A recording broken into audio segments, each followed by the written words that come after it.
Hello mga lalabs. Ayan, gumawa ako ng Biko Merienda. Ayan. Kasi favorite ng aking anak na lalaki. Ayan, my son, favorite. Ayan, kaya lang medyo siya, puti-puti siya kasi yung ginamit ko ay yung brown sugar lang siya na light.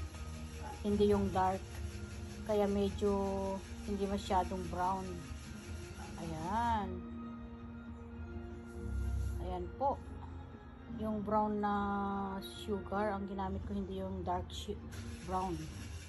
Yung light lang. Kaya parang parang medyo puti.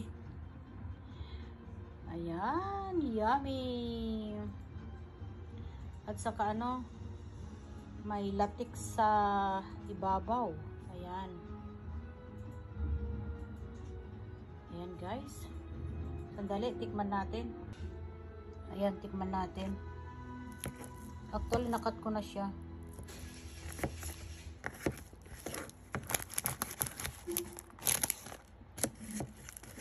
Nakat ko na siya. Yan po. Ayan po guys. Ayan. Sarap. Sarap.